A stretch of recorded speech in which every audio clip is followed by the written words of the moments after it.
All right, so Solana, right. It's everywhere you look these days, and everyone's talking about how it's changing the DeFi game It's definitely shaking things up. big time. And we're diving deep into their white paper, version 0.8.13, to get to the bottom of it, Excellent choice. That's the one to really dig into. for sure. Now, no need to sweat it if you haven't cracked open a white paper before. We're here to break it down, no jargon allowed. Absolutely, we'll keep it clear and concise. Exactly. Basically, we're on a mission to figure out how Solana is tackling those big, hairy blockchain problems, speed and cost. And trust me, they've got some pretty elegant solutions up their sleeves. Oh, I've had whispers of this whole blockchain time machine thing. Is that like a real thing? You're talking about Solana's proof of history, POH for short. POH, got it. It's one of their core innovations.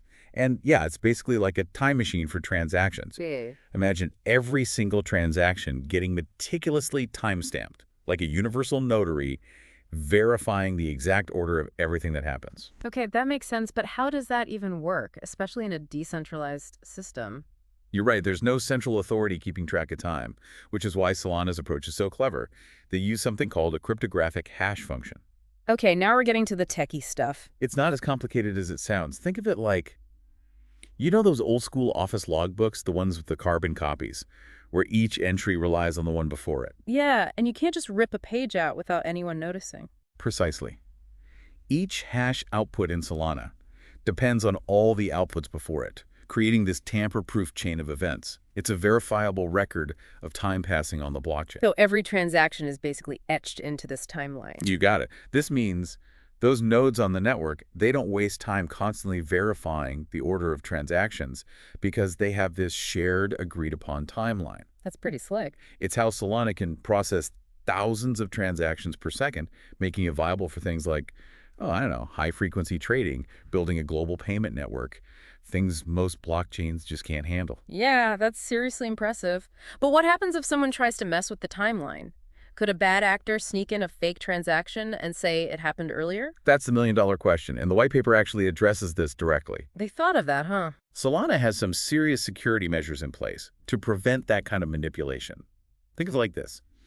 The more users participating in the network, the harder it becomes to alter the timeline. So strength in numbers. Exactly. It's like trying to rewrite history when millions of people witness the actual events. Right, good luck with that. So the more decentralized the network, the more secure it becomes. Precisely. And Solana takes it a step further with its proof of stake mechanism, or POS. All right, so we're moving from time travel to gambling now. Haha, not quite a gamble. In essence, POS allows users to stake their Solana coins to vouch for the network's accuracy. Imagine putting down a security deposit. You're incentivized to act honestly because you have something to lose. So users are basically rewarded for good behavior. And penalized for bad behavior, which brings us to slashing. Slashing. Sounds intense. If a validator tries to game the system or validate a dodgy transaction, they risk losing some or even all of their staked coins. Whoa! Talk about high stakes. Guess it pays, to be honest, in the blockchain world. But let's say there's a network hiccup. What if there's an outage or some kind of disruption? The white paper calls this a network partition. Well, you've been doing your research. A network partition is basically like the network temporarily splitting. Imagine a tree losing a branch, but the rest is still intact. So how does Solana handle that? It focuses on keeping the remaining network consistent for a reasonable time, giving those disconnected parts the chance to reconnect, kind of like a grace period. Okay, makes sense. But if the issue drags on, the network then prioritizes availability to prevent a complete standstill. So they have a backup plan, which, let's be real, is crucial with any technology, no matter how advanced. Absolutely. This is giving me a whole new appreciation for just how much thought goes into designing a robust blockchain. A delicate dance between speed, security, and adaptability, that's for sure. It's really amazing how Solana just seems to have an innovative solution for everything. But, okay, we keep talking about speed, but how fast are we talking, really? Well, the Solana white paper claims it can handle a theoretical maximum of 710,000 transactions per second. 710,000. Okay, you're going to have to put that into perspective for me because Hard to wrap your head around. yeah. Think of it like this. Imagine Black Friday or Cyber Monday, but on a global scale. Oh, wow. That's the kind of volume Solana is designed to handle. So no more websites crashing because they can't keep up with the traffic. Exactly. I like it. And it all ties back into those speed and cost advantages we talked about earlier. Right, right. Streamlining everything makes it cheaper and easier for everyone. Exactly. By making the transaction process so much smoother and using this efficient data replication, Solana is aiming to make blockchain technology more accessible and affordable for everyday use. It's like they're building the foundation for a future where we can use blockchain for everything. Buying coffee, trading stocks, whatever it is, it just works. Exactly. Speaking of complex transactions, what about smart contracts? The white paper mentions those. Right, those programs that run on the blockchain. Yeah. Solana is designed to execute smart contracts with incredible efficiency. They've got this system based on something called the Berkeley Packet Filter, BPF. BPF. Okay. Why does that sound familiar? It's known for its speed and security. Okay. So break this down for me. Why is BPF such a big deal? All right, so imagine you're a chef in a busy kitchen.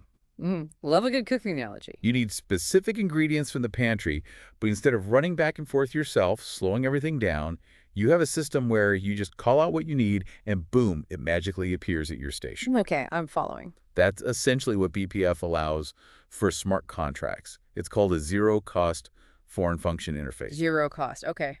I'm going to need you to unpack that one a bit. So instead of the smart contract having to go on a scavenger hunt across the entire blockchain for the data it needs, it can directly access it. Direct access, no scavenger hunt. Got it. Exactly. So it streamlines the whole process. Making those smart contracts way faster and more efficient. Super organized pantry for your blockchain programs. I like it. And you said they can even run these smart contracts on GPUs. I thought that was just for, like, hardcore gaming. Well, GPUs are amazing for something called parallel processing, meaning they can juggle tons of calculations simultaneously. So they're multitasking masters. Yes. Solana uses this to its advantage by executing those calls we talked about in batches on the GPU, making the entire system even faster. Okay, so they're basically tricking out their blockchain kitchen with all the latest and greatest appliances. Essentially, yes. Smart. This is great. But with all this talk about speed and efficiency, there's got to be a trade-off somewhere. What does the white paper say about any potential downsides? That's where things get really interesting. The white paper acknowledges that to achieve this level of performance, security requires careful consideration, especially when it comes to network attacks. Okay, let's talk about those concerns. What kind of risks are we talking about here?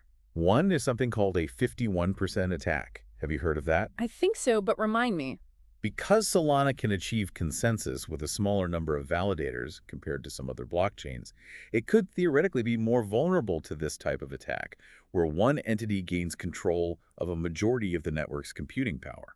So it's like a group of friends voting on where you go for dinner, but one friend suddenly gets 100 extra votes. Exactly. Not exactly a fair election. No, not at all. So if someone gained that much control over a blockchain, they could basically do whatever they wanted. Alter transactions, double spend coins, even shut the whole thing down. Exactly. Yikes, that doesn't sound good.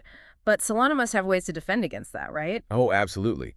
One strategy is to encourage a really diverse and geographically distributed set of validators, which makes it a lot harder for any single entity to gain a majority in the first place. So spread the power around, make it harder to manipulate. Got it.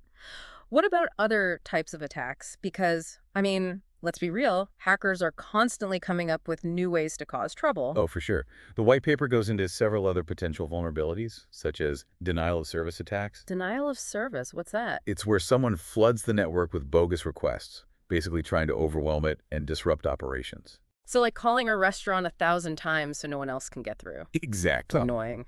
So how does Solana deal with that? They use a combination of built-in safeguards and community vigilance. Okay, so they have systems to detect suspicious activity. Right, and they rely on their community of users to keep an eye out and report any potential issues. So it's a team effort, a joint effort? Exactly. It's like they're building a high-tech fortress, but they also have this network of watchful guards keeping an eye out for trouble. I like the analogy. This has been a lot to take in, but I feel like I'm finally starting to understand what makes Solana so unique and why it has the potential to be a real game changer in the blockchain world. It's exciting stuff. It is. But like with any new technology, it has its challenges, its own set of considerations. Of course. Speaking of considerations, there was another term in the white paper, proof of replication. Or was it POREP? More up. Yeah. What's that all about? So POREP, right. It's all about making sure that super fast blockchain we talked about can actually keep up with itself. Okay, I'm intrigued. Tell me more. Imagine this. Solana is zipping along, processing transactions faster than anyone else. You need a way to make sure all that data is stored safely, with backups upon backups. You don't want to lose anything. That's where PoreUp comes in. So it's like the data insurance policy for a blockchain running at warp speed. That's a great way to put it. It's all about guaranteeing that data is available and accurate, even if parts of the network go down or if someone tries to mess with the information. Okay, that makes sense. But we've already talked about proof of history and proof of stake. How is proof of replication different? It comes down to redundancy and making sure everything checks out. We're talking multiple copies of the data stored on different nodes on the network. And it's not just a simple copy-paste job. Oh, it's more involved than that. Oh, yeah. They use some pretty sophisticated techniques to make sure that data is protected. One of them is called CBC encryption. CBC encryption sounds intense. It's all about scrambling the data in a way that protects user privacy, kind of like putting those backups we talked about into a safe that only authorized users can open. Got it. An extra layer of security, like a digital lock and key. Exactly. Okay, so we're seeing a recurring theme here. Speed and security really do go hand in hand for Solana, but with all of this emphasis on efficiency and performance, are there any trade-offs? What does the white paper say about potential downsides? You're sharp to pick up on that. The white paper does acknowledge that aiming for this level of performance means you have to really carefully consider the potential impact on decentralization. Remember our chat about the 51% attack? Yeah, the whole thing where someone takes control over a huge chunk of the network. Right. Because Solana can achieve consensus with a relatively small number of really powerful validators, it could, in theory, be a bit more open to that kind of attack than blockchains that rely on a much larger number of less powerful nodes. It's a trade-off they've considered very carefully. So it's this balancing act, this tightrope walk between efficiency and security, staying decentralized while still being really powerful. I get it, it's a tough challenge, but Solana must have some ideas about how to handle those risks, right? Definitely. One way they address it is by encouraging a geographically diverse set of validators, making it harder for any one entity to gain a majority. Think of it like diversifying your investments to spread out the risk. Smart. Don't put all your eggs in one basket. Or in this case, validators. So they're building a decentralized network that's also fast and secure, which almost seems counterintuitive, but are making it happen. Yeah, they put a lot of thought into it. And remember, this white paper is really just a snapshot. The blockchain space is constantly evolving, so we can expect even more creative solutions down the road.